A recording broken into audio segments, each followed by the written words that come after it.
Hey guys, I'm Red. Thanks for checking out my channel. I'm trying to check out all the masters of Steadicam, and there's no way to do that without checking out the original master, Garrett Brown, the inventor of the Steadicam. I actually had a chance to meet him at one of the Tiffin events a while ago, but I was too intimidated to actually talk to him. I hope I get the chance again. Now, his work is incredibly influential, and there's no way to watch without kind of making this a history lesson. So let's check out some of his videos. So the first one we're going to check out is from the movie Bound for Glory. It was the very first Steadicam shot ever to be shown in a movie. Please forgive the quality of this video. I couldn't find anything better. It starts up high, establishing the location on a crane. I think a lot of people would just assume this was a standard crane shot at the beginning, and were really shocked to see that it walked off of the crane and wondered how they would do that without a dolly. Remember, at this time, to move a camera, you really had to have a dolly and a big system with complicated tracks to move the camera anywhere.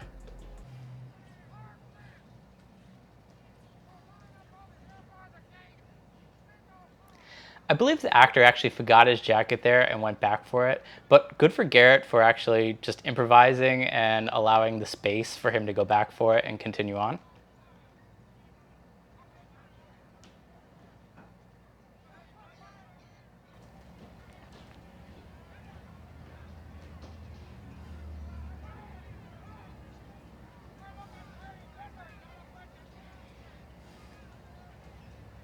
It continues as just a long walking shot, avoiding a lot of extras.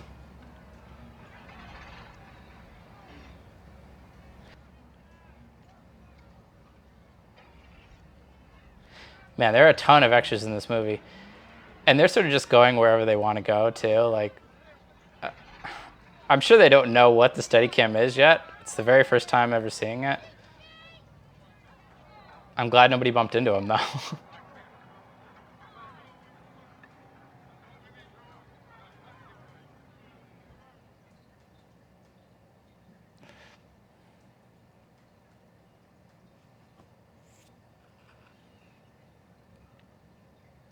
Yeah, switches to a two-shot. Now he's probably walking backwards with the two. Why do you stay here? Listen, why don't you one of them other camp teams? They're hiring more there. Don't make no difference. I mean, it all works. Lots of people walking between the camera and the talent. I wonder how much of that was scripted. I bet none of it. It's a short one, but that is the first Steadicam shot in a movie. And I think it's actually a really cool one. Lots of avoiding extras, and really just simply shows the location and kind of gets you involved in the main character. I found a BTS photo of this shot, and I thought it'd be kind of fun to check out the rig that he had back then. And it shows sort of the evolution of how the rig changed over time. It appears that there's only one bottom counterweight, so I think that's probably a battery pack powering the camera. And he's probably looking through that tiny viewfinder, which looks incredibly difficult to use and very small. I'm glad it's not the head-mounted one anymore. We'll get to that in the future. But other than that, you can kind of see the principles are about the same. You can see the arm, it's a little bit skinny, but holds the weight, obviously. Very cool rig. I like seeing the evolution of the Steadicam over time, so I thought it'd be cool to check out the very first version of it. Now, this was a very early prototype. You can see that it has very similar attributes to the Steadicam, how it evolved, although it is obviously different and probably didn't work. I wish I could actually see some footage from it, but I don't know that that exists. I wonder if his hand grip there, that I guess suitcase handle, allowed him to tilt. It looks like it does actually allow him to tilt, although I can't imagine the force that you would have to put on your wrist to do that. Panning, I bet, was probably impossible. It looks like the camera is locked down in that location, but that's probably okay as long as you just rotate it around the person, or you just dealt with that as being a problem with the rig. There's also obviously a cable that goes to his face. That was a fiber optic cable that allowed him to see, something that he actually continued on into the future, and was a really great way around some of the problems with using film cameras and the Steadicam. I found some early footage of him using, I don't know if it's the next Steadicam, but it's an early iteration of the Steadicam. And this one is even closer to the way it is now. It has the camera on top with you holding the gimbal in the middle. And I mean, there's no monitor back then. He's still using the fiber optic viewfinder on his head, which makes it look even more robotic than it does now. But the rig does have 2 counterweights at the bottom, which allows for some pan inertia. Basically, it keeps the rig from rotating as you're doing things. And I guess he didn't think that was that important for Bound for Glory. He got rid of it, but obviously brought it back into future iterations. It just looks awesome. But very similar. It's crazy how skinny the arms could be back then. I guess it's carrying a lot less weight. He also has a one-armed vest, which I guess kind of makes sense, but I wouldn't want to go back to it. That brings us to the next steps in Steadicam history, which is the impossible shots that he shot as basically a demo reel. And it is somewhat creepy and weird, but it did show what he was doing and shots that couldn't be done regularly.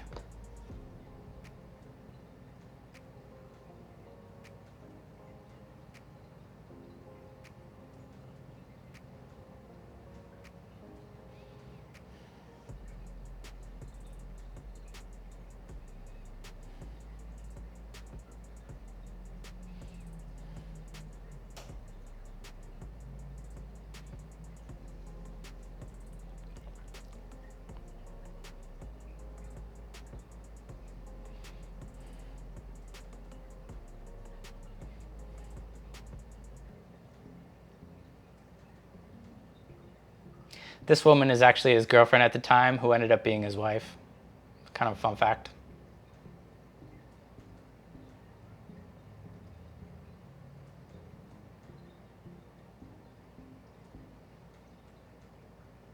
I love that guy's outfit.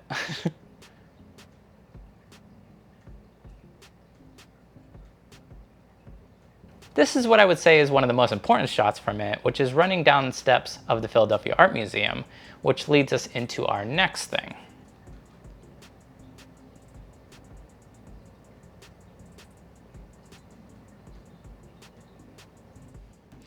Like, obviously this would not stand up to working right now, but it's a demo reel. It shows what it could do. And back then, going down steps and then on a flat and then down steps again, that would be very difficult to do. And her going back up the steps is even harder. I'm sure he was getting tired by now. I've run up these steps before and it's pretty tiring. Also seems slightly distracted with that framing.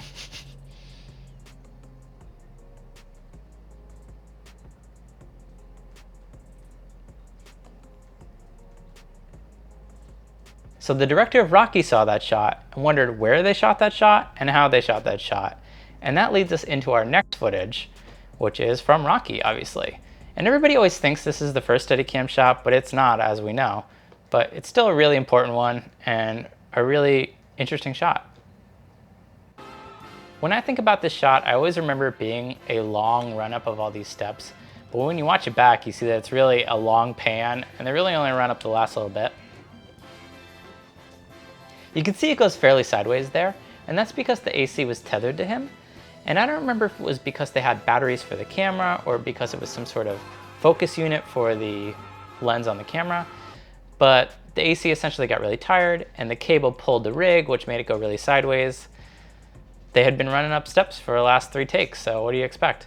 This shot ended up being super iconic. I lived in Philly for a long time, and I can tell you that people are still running up these steps all the time, even though this movie is from the 70s. So I found a photo of this rig too. I thought it'd be fun to check it out. You can see that the camera is getting a lot larger, which means that the arm needs to get a lot larger to be able to hold up the rig. This looks like a much more professionally made arm than the last one. The last one almost looked like just a lamp stand, although I know it isn't. You can see that the rig is still not running cables through the post yet. It is a very skinny post, and I'm guessing that is just a solid steel rod to be able to handle the forces. I wish you could see the bottom portion of the sled. I can't tell if this is a monitor. I kind of doubt it at this time. I don't know. But you can see that the rig is evolving over time and getting much more heavy duty, which makes a lot of sense because he's starting to make a lot more money with it and starting doing bigger and bigger movies with it. Another important shot to check out is from the movie The Shining, where Garrett invented the low mode, which is a shot that we still use today, where you put the camera below the gimbal instead of above, and it lets you get the camera much lower than normal. It's crazy how eerie this shot still is with the big wheel, I guess, going between the carpet and the wood, making that crazy sound.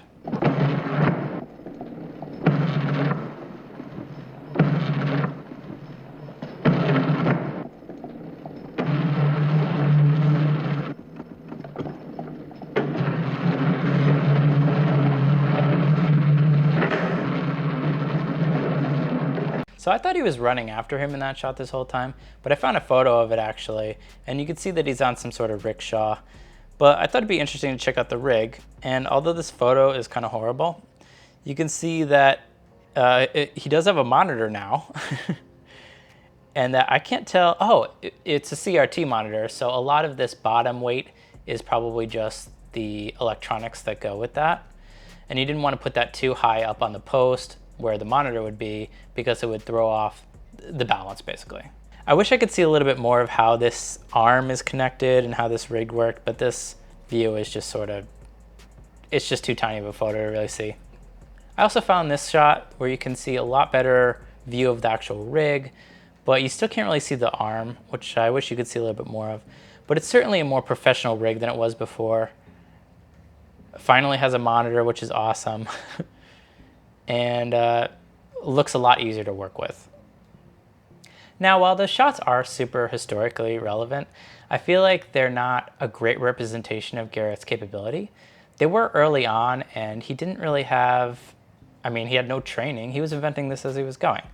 So you're looking at evolution of the rig and problems that he was dealing with that we don't even know.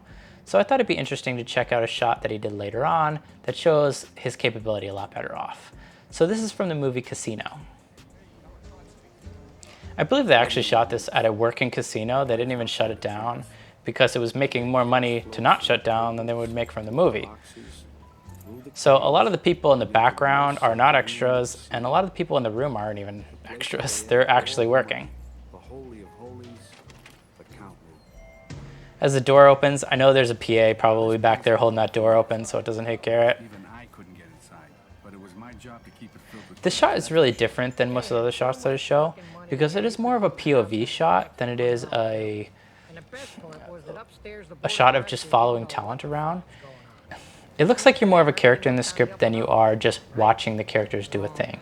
You're looking around, you're looking at the money, you're watching this person do things, instead of just the camera being invisible. They'd do short counts, they'd lose fill slips, they'd even take cash right out of the drop boxes. And it was up to this guy right here, standing in front of about $2 million, to skim the cash off the top without anybody getting wise, the IRS or anybody. There's a ton of quick pans and tilts in this shot that are landing perfectly. Like, this would be a difficult shot to do. They look busy, right? They're counting money. Who wants to bother them? I mean, God forbid they should make a mistake and forget to steal. Meanwhile, you're in and you're out. Past the Jaguar guard who gets an extra C note a week just to watch the door. I mean, it's routine. Business as usual. Now look at the crowd in this ending here. You can see that they sort of noticed the rig, like, what is this thing? And they're just sort of staring at Garrett. Now that suitcase was going straight to one place, right to Kansas City, which was as close to Las Vegas as the Midwest bosses could go without getting... Oh, that door like magically magnetizes open as well. I think this shows Garrett's talents more than the other ones. While not being as historically important, is more technically accurate and a longer, more difficult shot. It has lots of pans and tilts, which would be very difficult to land solid like he was doing. And I bet you really didn't get that many takes with it because it was done in an actual casino. So even though Garrett isn't still a Steadicam operator, it looks like he retired in 2005. He is still very much in the Steadicam community and still inventing things for cameras. A lot of them used in professional sports and the Olympics. And I do want to thank him a lot for sharing his ideas and his rig to create the Steadicam community. Without him, none of it would exist. So guys, if you liked the video, please hit the like button. I really want to keep making these and I can't tell if people like them or not, so please hit the like button so I know to keep making them. And check out my other videos, subscribe, and if you're interested, you might like some of these other videos.